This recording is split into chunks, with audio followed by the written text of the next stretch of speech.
दिन भर की खबरों में आप सबका स्वागत है। मैं हूं आपके साथ शाइना। खबरों की शुरुआत करते हैं हेडलाइन से।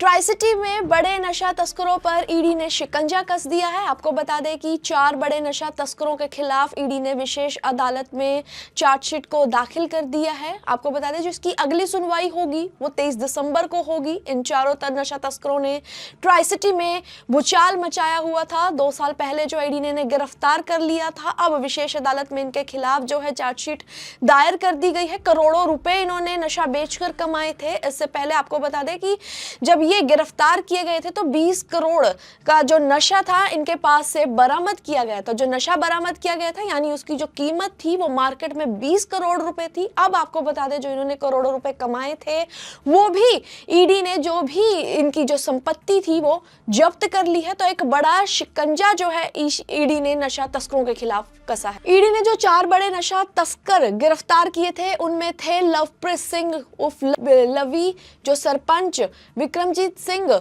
और कृष्ण सिंह और निशान सिंह सोनी के खिलाफ जो है prevention of money laundering act की विशेष अदालत में चार्जशीट को दाखिल कर दिया। वहीं आपको बता दें कि ये ट्राई सिटी में बहुत बड़े सप्लायर थे और जो विक्की था वो अपनी महिला दोस्त के साथ एक ग्लैंजा कार में घूम रहा था जब पुलिस ने उसे सेक्टर 42 की लेक के पास पकड़ लिया। तलाशी में उसके पास 1 किलो हेरोइन बरामद हुई थी। यानी अब आपको बता दें कि ईडी पूरे ट्राई सिटी में जो नशा तस्कर है उस पर शिकंजा कस रही है। इसके बाद जो है चंडीगढ़ की एंटी नारकोटिक्स टास्क फोर्स ने पिछले साल इन चारों को गिरफ्तार किया था। इनके कब्जे से 4.5 किलो से अधिक जो है हेरोइन बरामद की गई थी जिसकी बाजार में कीमत थी 20 करोड़ रुपए। जांच में सामने आया था कि चारों आरोपी ड्रग्स की कमाई से करोड़ों की संपत्ति खड़ी कर चुके हैं। पंजाब के अलग अलग शहरों में उनकी करीब 15 करोड़ की संपत्ति है जो ईडी ने जब्त कर ली है, जबकि चंडीगढ़ पुलिस पहले ही 35 लाख की जो संपत्ति है वो सीज कर चुकी है। जांच में यह भी सामने आया था कि पूरा नशा रैकेट पाकिस्तान से जो ये हीरोइन मंगवाता था। दिल्ली ब्लास्ट केस में पाकिस्तानी आतंकी संगठन जैश ए मोहम्मद का एक बहुत बड़ा खुलासा हुआ है। आपको बता दें कि हाल ही में एक दिल्ली में ब्लास्ट हुआ था। लाल किले के पास मेट्रो स्टेशन के पास एक गाड़ी में ब्लास्ट हुआ था जिसके चलते 8 लोगों की मौत हो गई थी और 11 लोग घायल हो गए थे। अब आपको बता दें कि इसका पाकिस्तानी संगठन का खुलासा हुआ है, जैश ए मोहम्मद का खुलासा हुआ है। जानकारी मिली है कि पाकिस्तान से जैश के हैंडलर ने दिल्ली धमाके के आरोपी डॉक्टर मुस्लिम शकील गनई को बम बनाने के 40 वीडियो भेजे थे। दोनों को जम्मू के शोपिया का रहने वाले मौलवी इरफान अहमद ने मिलवाया था और इसके बाद व्हाइट कॉलर टेरर मॉड्यूल जो है वो तैयार किए गए थे और डॉक्टर को इससे जोड़ा गया था। दिल्ली धमाका भी इसी मॉड्यूल का हिस्सा था। जांच में सामने आया कि जो हैंडलर था उसका कोड नेम हो सकता था। वहीं आपको बता दें कि दिल्ली ब्लास्ट केस में गिरफ्तार फरीदाबाद के अल फलाह यूनिवर्सिटी से जुड़े doctor Muzammil, doctor Shaheen Saeed, doctor Adil Ahmad Rather और मौलवी इरफान को एनआईए ने हिरासत में ले लिया है। इससे पहले जांच में टीम ने फरीदाबाद के जो धोज गांव में रह रहे थे एक टैक्सी ड्राइवर से घर से आटा चक्की और कुछ इलेक्ट्रॉनिक मशीनें भी बरामद किए हैं। इनमें मेटल पिघलाने की मशीन भी थी। जांच एजेंसी को जुड़े जानकारी मिली कि इसी आटा चक्की में डॉक्टर मुजमिल यूरिया पीसता था, फिर मशीन से उसे रिफाइन करता था और इसके बाद केमिकल मिलाकर विस्फोटक बनाता था। केमिकल अल फलाह यूनिवर्सिटी की लैब से चुराया गया था। तो आपको एक बहुत बड़ा खुलासा हुआ है, दिल्ली ब्लास्ट केस से जुड़ा हुआ है। पाकिस्तानी आतंकी संगठन जैश ए मोहम्मद के जो कनेक्शन थे उनका खुलासा हो चुका है। लुधियाना में चप्पल बनाने वाले एक युवक ने 307 डिग्री पुशअप लगाने का एक नया रिकॉर्ड बनाया है। आपको बता दें उसने लगातार 24 पुशअप बनाए जिसके बाद उनका नाम जो है वर्ल्ड वाइड रिकॉर्ड बुक में शामिल हो गया। इसके साथ ही उन्होंने most fly with the clap pushup जैसे रिकॉर्ड भी बना चुके हैं। उन्होंने इलीट बुक ऑफ वर्ल्ड का रिकॉर्ड भी ब्रेक किया है। ये रिकॉर्ड पहले जो है सबसे पहले कुंवर अमित वीर सिंह के नाम पर था। अमित वीर पुशअप मैन ऑफ पंजाब के नाम से जाने जाते हैं और अब जो है लुधियाना में एक चप्पल बनाने वाले युवक ने जो है एक अनोखा रिकॉर्ड बना लिया है। उस युवक का कहना है कि उसके घर पर जिम्मेवारी संभालने के लिए वो 12वीं के बाद ही उसे पढ़ाई छोड़नी पड़ी थी। गेम के बीच भी वह बीमारी में हुई।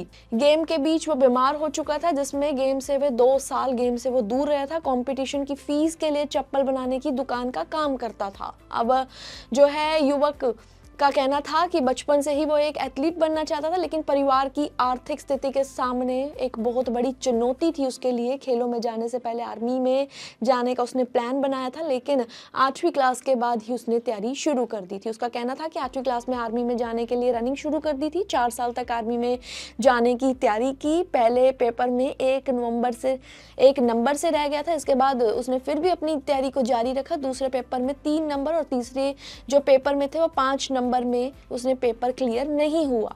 इसके बाद उसने पुशअप लगाने शुरू कर दिए थे और पुशअप की प्रैक्टिस उसने लगातार की। एक के बाद एक पुशअप कंपटीशन में जाना उसने शुरू कर दिया। 2023 में पहली बार किसी पुशअप इवेंट्स में उसने हिस्सा लिया था और लगातार 360 डिग्री 24 पुशअप लगाकर वर्ल्ड रिकॉर्ड वाइड बुक में उसने अपनी जगह बना ली। पंचकुला क्राइम ब्रांच 26 की टीम के द्वारा गाड़ी की लूट करने और हत्या का प्रयास करने के मामले में 3 आरोपियों को गिरफ्तार किया गया है। 2 अवैध कंट्री मेड हथियार और 6 कारतूस बरामद किए गए हैं। डीसीपी क्राइम मनप्रीत सूदन के द्वारा पत्रकार वार्ता कर जानकारी देते हुए उन्होंने बताया कि गाड़ी की लूट करने और हत्या का प्रयास करने के मामले में 3 आरोपियों को गिरफ्तार किया गया और इस मामले में चौथे आरोपी की गिरफ्तारी होनी बाकी है। पुलिस ने बताया कि 2 आरोपियों पर 307 के मामले पहले से दर्ज है और उनमें वांटेड भी हैं। उन्होंने बताया कि हत्या की घटना को अंजाम देने से पहले ये आरोपियों को पंचकुला पुलिस से गिरफ्तार कर लिया गया। उन्होंने बताया कि हत्या की घटना को अंजाम देने से पहले ये आरोपियों को पंचकुला पुलिस ने गिरफ्तार कर लिया। जी सर, आज प्रेस कॉन्फ्रेंस कर रहे हैं, मामला क्या है सर? कौन से आरोपी गिरफ्तार किए गए? देखिए, हमें 19 की सुबह को करीब 6:20 पे कंट्रोल रूम से एक सूचना मिलती है कि 4 लोग गन पॉइंट पे गाड़ी को लूट के ले गए हैं सामने। तो जो कि गाड़ी टाटा नेक्सन गाड़ी थी और पंजाब का नंबर था और पीली रंग की उसकी प्लेट थी, जो कि टैक्सी गाड़ी थी। तो तुरंत हम अपनी जो हमारी क्राइम टीम्स है वो एक्टिवेट हो जाती हैं और इस पे सारी क्राइम टीम्स बड़ी ही एक्टिव होके इस केस को सॉल्व करने में लग जाती हैं। तो एक क्राइम टीम हमारी जब हम पता करते हैं, उससे पूछताछ करते हैं जो ड्राइवर है, जो टैक्सी का ड्राइवर था, तो वो बताता है कि जी एक नंबर से इन ड्राइव ऐप से मेरी गाड़ी को बुक किया गया था। तो उस नंबर के थ्रू हम उस नंबर के पीछे जाते हैं तो चंडीगढ़ का वो नंबर निकलता है। वहाँ से जाके हमें ये पता चलता है कि 18 की रात को कि किसी ने उनका मोबाइल स्नैच किया था कि किसी व्यक्तियों ने, और उसी मोबाइल से वो इन ड्राइव ऐप यूज करके ये गाड़ी को, जो टैक्सी है, इसको बुक करके वो 4 व्यक्ति इस गाड़ी को लेकर गए थे। जब वो इस गाड़ी को लेकर जाते हैं तो सुबह 6:20 के अराउंड वो रामगढ़ में वेपन दिखा के उनको ड्राइवर को उतार के और वो गाड़ी लूट कर ले जाते हैं। हमारी crime teams with the help of cyber cell इस केस पे जब लगते हैं तो विद इन 10 आवर्स 10 घंटे के अंदर हम इस केस में जो भी आरोपी हम उनके बारे में पता करवा के अपनी टेक्निकल इनपुट के थ्रू हमें पता चलता है कि जो 2 आरोपी है वो पोंटा साहब में है। तो हमारी क्राइम 26 की टीम लीड लेते हुए पोंटा साहब से जाके उन 2 आरोपियों को गिरफ्तार करती है और एक जो बाकी 2 आरोपी है उनकी हमें खबर मिलती है कि वो खिदराबाद में छुपे हुए हैं गाड़ी के समेत। तो जब हमारी क्राइम 26 की team with the help of cyber cell joint operation ये चला, ये जब वहाँ पर गए तो वहाँ पे इन्होंने तीसरे व्यक्ति को पकड़ा, जिसके बाद से हमें ये गाड़ी जो टाटा नेक्सन है वो बरामद हुई और उसी के पास से हमें 2 कंट्री मेड इलीगल वेपन और 6 लाइव कार्ट्रिजेस भी बरामद हुए। तो इनका सर क्रिमिनल बैकग्राउंड क्या है? कुछ आपराधिक मामले पहले से भी हैं, आदतन है, या अभी फिलहाल में लगे थे? देखिए, जो इसमें तीसरा लड़का जो हमने खिदराबाद से पकड़ा है, जिसका नाम सतबीर है, वो 307 में वांटेड है पोंटा साहिब पुलिस स्टेशन में, और जो चौथा है हमजा, वो भी 307 में वांटेड है पोंटा साहिब पुलिस स्टेशन में। चौथे के पीछे हमारी टीम अभी भी लगी हुई है और जल्दी हम उसको पकड़ लेंगे। सर, जो गाड़ी जो इस्तेमाल की गई है सर, क्या वो चोरी की गाड़ी थी सर? वो गाड़ी चोरी की थी, चोरी नहीं, वो लूट की गाड़ी थी। जो मोबाइल था वो उन्होंने स्नैच किया था। गाड़ी उन्होंने गन पॉइंट पे लूटी है। बेसिकली जब हमसे अभी इनिशियल इंटेरोगेशन में हमें ये सामने आया, ये किसी ऋषभ नाम के आदमी को पोंटा साहब में उन्होंने उसको मारना था, उसकी हत्या करनी थी। उसके चलते हुए इन्होंने ये गाड़ी को लूटा ताकि उस लूट की गाड़ी से हम उसकी हत्या करें। तो ये लोग कहाँ के रहने वाले हैं और क्या इनकी उम्र सबकी? ये पोंटा साहब की रहने वाले हैं और उम्र इनकी लगभग 20 से 25 साल के बीच। तो सर ये कोई गैंग के साथ शामिल? हमजा और सतबीर?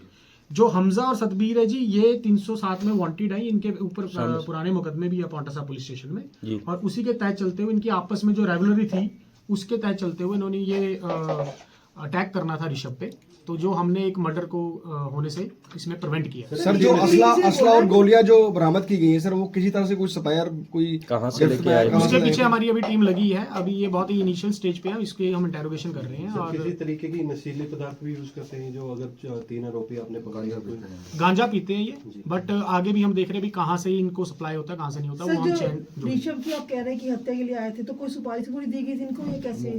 नहीं, उनका मुखबर था, और इसके बेसिस पे ही हम इस पे अभी हमारी अभी इनिशियल स्टेज पे इंटेरोगेशन है, तो जो भी आगे निकल कर आएगा हम आपको। कितने पढ़े लिखे हैं सर, ये क्या काम करते थे अभी? हाँ जी, ये जो 3 आरोपी पकड़े हैं कितने पढ़े लिखे हैं और क्या काम ये करते हैं? 10-12, कोई 10 पढ़ा है, कोई 12 पढ़ा है, कोई इसी कह रहा हूँ। सारे इसके अलावा कई और भी मामले दर्ज हैं इन पे? हाँ जी, जैसे हमजा और सतबीर है, उसके ऊपर 307 में वांटेड है पांवटा साहिब पुलिस स्टेशन। पाउंटा साहिब के अलावा और कहीं पे? वो अभी हम वेरीफाई कर रहे हैं, जो भी इनके खिलाफ और भी जो डिटेल्स आती है, अगर किसी और पुलिस स्टेशन में भी है तो वो हम इनके आपके पीछे साथ कोई साझा मास्टरमाइंड भी है जो इनको सबको? करेंगे। वो भी मैम अभी वेरीफाई है, अभी तो इनिशियल अभी कल ही हमने इनको गिरफ्तार किया है, तो सर जो भी होगा बताएंगे। कहीं ना कहीं मान सकते हैं सर कि क्राइम ब्रांच ने बहुत बड़ी वारदात को होने से रोक दिया जी। डेफिनेटली जी, 10 घंटे के अंदर अंदर हमने ये इसको सॉल्व किया इस केस को, तो ये बहुत बड़ी अचीवमेंट है। नहीं तो आगे जाके कहीं ना कहीं इन्होंने हत्या करनी थी, और ये वांटेड क्रिमिनल्स है, जो हमारी क्राइम टीम की तरफ से स्विफ्ट एक्शन लेते हुए इनको पकड़ा गया। तो अभी रिमांड पे सर? अभी हाँ, अभी इनकी रिमांड लेंगे जी, तो आगे फिर जो भी आगे निकल के आता है वो आपके साथ साझा किया। Thank you. चंडीगढ़ के सेक्टर 17 और 22 की डिवाइडिंग रोड पर शुक्रवार सुबह तेज रफ्तार का कहर देखने को मिला। बता दें कि एक बाइक डिवाइडर से टकरा गई। हादसे में एक युवक की मौत हो गई, जबकि एक को गंभीर हालत में पीजीआई रेफर किया गया। हादसे के बाद बाइक पर सवार तीसरा युवक मौके से फरार हो गया। वहीं पुलिस ने मामले की जांच शुरू कर दी है। मृतक की पहचान विवेक के रूप में हुई है। जानकारी के मुताबिक सुबह करीब 4 से 4:30 बजे 3 युवक एक बाइक पर सवार होकर तेज रफ्तार में आ रहे थे। अचानक बाइक डिवाइडर और उससे लगी लोहे की ग्रिल से टकरा गई। टक्कर इतनी जोरदार थी कि तीनों युवक सड़क पर गिरकर घायल हो गए। वहीं पुलिस मौके पर पहुंची और पुलिस ने मामले की जांच शुरू कर दी है। चंडीगढ़ की 18 साल की जानवी जिंदल ने फ्री स्टाइल स्केटिंग में 11 गिनीज बुक ऑफ रिकॉर्ड्स अपने नाम किए हैं। वह भारत में ऐसा रिकॉर्ड कायम करने वाली पहली महिला खिलाड़ी है। हालांकि क्रिकेटर सचिन तेंदुलकर के बाद उनका दूसरा नंबर है। सचिन के नाम पर 19 रिकॉर्ड हैं। वहीं उनके यहां तक का सफर की कहानी भी बहुत दिलचस्प है। बता दें, कोई प्रोफेशनल कोच नहीं था उनके पास। उनके पापा ने खुद यूट्यूब, इंस्टाग्राम और फेसबुक पर वीडियो देखकर उन्हें ट्रेनिंग देना शुरू किया था। वह पेशे से मैनेजर है, लेकिन उन्होंने अपनी इस बेटी को उसके लक्ष्य तक पहुंचाने में पूरी मदद की है। अब तक 21 मेडल उसके नाम है। वहीं चंडीगढ़ के 2 बार स्टेट अवार्ड भी जीत चुकी है। भारतीय जनता पार्टी ने पंजाब में महिलाओं को 1000 रुपए नहीं देने पर प्रदर्शन का ऐलान किया है। यह प्रदर्शन सीएम भगवंत मान के कैंप कार्यालय के बाहर किया जाएगा, जिसे भाजपा द्वारा अरविंद केजरीवाल का शीश महल बताया जाता है। इसकी घोषणा पंजाब बीजेपी के कार्यकारी प्रदेश अध्यक्ष अश्विनी शर्मा ने की है। उन्होंने कहा है कि 22 नवंबर 2021 को मोगा की रैली में आम आदमी पार्टी के सुप्रीमो अरविंद केजरीवाल ने तीसरी गारंटी देते हुए महिलाओं को 1000 रुपए प्रति माह देने की घोषणा की थी। उन्होंने कहा, कल यानी 22 नवंबर को अरविंद केजरीवाल की इस झूठी गारंटी के 4 साल पूरे होने जा रहे हैं, लेकिन आज भी महिलाओं को उन पैसों तक का इंतजार है। उन्होंने कहा कि केजरीवाल को यह गारंटी फिर से याद दिलवाने के लिए महिला मोर्चा भाजपा पंजाब रोष मार्च निकालते हुए भगवंत मान के कैंप कार्यालय का घेराव करेगी और तीसरी झूठी गारंटी का हिसाब मांगेगी। आज के बुलेटिन में बस इतना ही। अब हमें दीजिए इजाजत और देखते रहिए चंडीगढ़ दिन भर।